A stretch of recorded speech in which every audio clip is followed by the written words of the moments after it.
My name is Martin Wojtunik. I'm a director cinematographer, and I specialize in food, toys, and liquids. And today we're on set doing a toy commercial.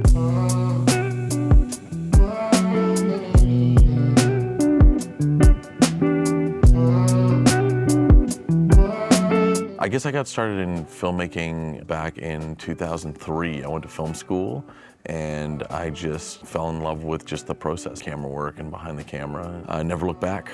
I entered the toy space because a friend of mine owned a small little production company that did sizzles, which were basically super low budget toy commercials. Sizzles are basically a means of productions putting together almost like an infomercial slash commercial for big companies to be able to determine how many big box stores are gonna buy that toy or product. It's like the pre-commercial commercials, so to speak. And they specialized in only that. And eventually they were given the opportunity to do big television commercials, and I was sort of part of their wave and part of that sort of like group of people who just like made these scrappy, low rent little sizzles on like a 5D and like Zeiss lenses. And then eventually, like over time, they just gave us the opportunity to actually produce their bigger stuff. And then we got bigger and bigger and bigger, and then now it's just only commercials. I think I was in the right place, right time, but also I really liked being there because there was a lot of things that I liked about shooting toys. I had to figure out and use that sort of troubleshooting part of my brain of just like, how do I get a lens closer on the deck, or how do I use a slider? So there was a lot of interesting mechanics that were involved in just making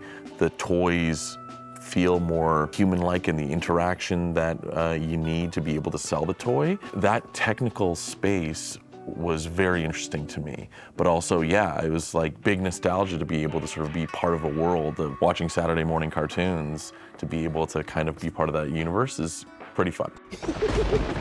Time to get our belly juices flowing and our stomachs churning. I remember very clearly when Dr. Dreadful first came out.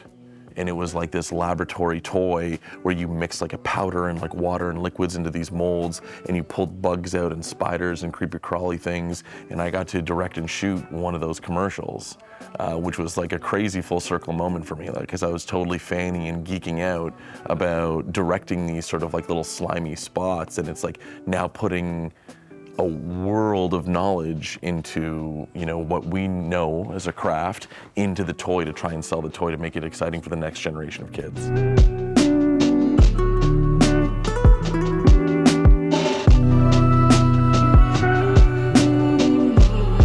We incorporate a ton of different tricks and camera sort of trickery to be able to kind of get there. I even shot HD cameras and lenses and even security cameras because you can mount C-mount lenses to it, and the C-mount lenses are like roughly the size of the toy themselves. So now you have a camera that's almost the same size as the subject that you're shooting. Now you can sort of incorporate dynamic movement and interesting capture tools like that. Every toy brings a different challenge. Figuring out how to execute the commercial is part of the fun and part of the challenge. It's this thing that really sort of gets me excited about any job, is the technical challenges that come with it. I love using that part of my brain, both creatively and technically, to try and get to a space to kind of have the most dynamic movement and make the commercial as interesting as possible. Because with traditional lenses, you have to put toys usually at the end of a table, and that's the only way that you're going to be able to get a lens low enough to be able to see it.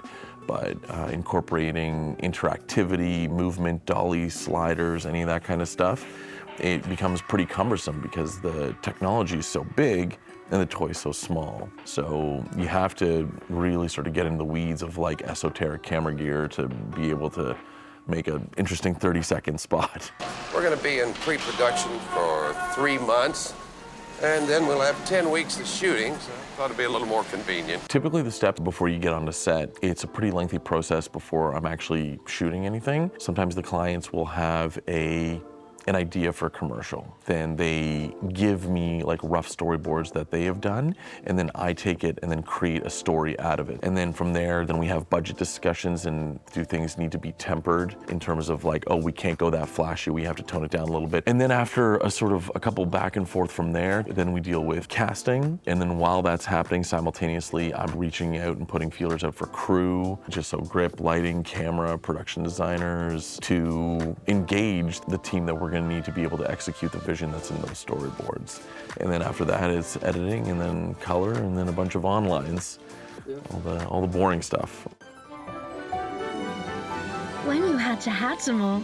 All they need is love. I know you can. I know you can. And they'll hatch for you because only you and your love can help them grow inside. And as they hatch, you'll start to see Hatchimals alive! There's a lot of challenges that come with shooting a subject so small. Mainly, lenses of today are so big and the subject's so small, so you're inherently tilting down on the item, and nobody wants that. Nobody wants to diminish their project by looking down on it. So a big challenge is finding optics and tricks to make the lens sit below the size of the toy, which is very, very challenging. Dealing with things like Shopkins and Hatchimals collectibles and stuff like that that are about the size of, you know, an inch or smaller. One challenge about doing commercials on this scale is not the capture mediums, it's actually the ability to be able to get everybody on the same page. One of the factors is that I need to be able to have a focus puller that has an image. I need to be able to have a playback person that needs an image. Client needs to see stuff in real time.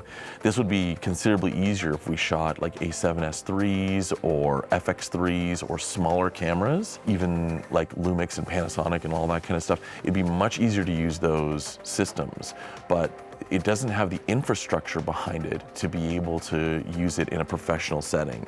You can, but then you're building out the camera and it's becoming more cumbersome. By the time you put a wireless transmitter, follow focus, batteries, P-tap, VMAT, like whatever, the minute that you start building it out, well, it loses the charm of being a small camera and you're building it out to a giant professional camera anyway. I'm so jealous of like YouTubers and stuff like that because they go out, they shoot all this slick stuff and they do it by themselves in their room, and it's just like, I would love for the client to be like, here, you have however many days to do this by yourself and then just show us the final edit. But it's just, you know, you can't do that, and they're paying a lot of money to be here. So the thing is that, you know, they have input on how they want their product shown, and it's important that they do, because it's like they'll suggest something that we miss and it's their foot in the bill, you know, so they should be in the room. This spot has its own couple challenges. The unique challenges in this spot are we had a very high-speed camera on this job. High-speed cameras are always a big sort of alarm bell because it needs a lot of light. It's not difficult to get a lot of light, but it's very difficult to have a lot of light next to kids and actors. The shots that you're designing, if there's children involved, if you have a high-speed camera, you're blasting huge light at these poor individuals and actors, and it gets very hot in there. Trying to find technologies that will help the comfort of an actor are important, because performance, if you're not getting performance, you're not getting the shot. LED technology has been fabulous for that, because it's like I could bring it and put it like right next to the actor's face. It still gets warm, but it doesn't get as warm as like an old tungsten light. Working with kids is a challenge, but I gotta say I really do enjoy it. I'm a father of 2 young kids myself right now, but it's fun because we get to blast like super fun, happy music for them to keep them engaged, and it keeps us energized as well. They say don't work with kids and animals, but it's just like, my experience has been very positive. You know, sometimes like you get kids that are just exhausted and you need to just stop, give them a break, and if you can move on to something else, if it's not too complicated, then you do that and you come back, and it's part of the process. But for the most part, I've been pretty fortunate with the kids that we've shot. You know, they do a great job vetting them, and it's always nice to just have young people and young voices on set, because it just makes it that much more enjoyable. Every job is symbiotically and intrinsically bound to every other job on set. Like, I can only be the best director I could be if I have an incredible production design team, an incredible cinematographer. Same thing as a cinematographer. I can't be the best cinematographer unless I have a great camera assistant, a great gaffer, a great key grip. You know, we are the sum of our parts, so to speak. So having a great crew is hyper important. You know, you could be the most brilliant, most talented person in the world, but you're not getting there unless you have a fantastic team to be able to sort of help you achieve that dream. I'm very fortunate. I can't speak highly enough about the guys. I'd never tell them that to their face.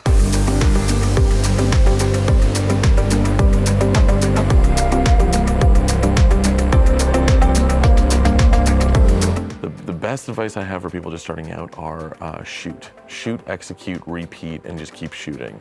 If you can edit your own stuff, you will only become a better either director or cinematographer or producer if you keep doing other people's jobs. If you try to walk a mile in a in a sound designer's shoes, in an editor's shoes, in a colorist's shoes. And I'm not asking to be proficient in it, just to understand what their jobs entail. By virtue of that and by extension of that, you understand what the ask is and what you need to do on set.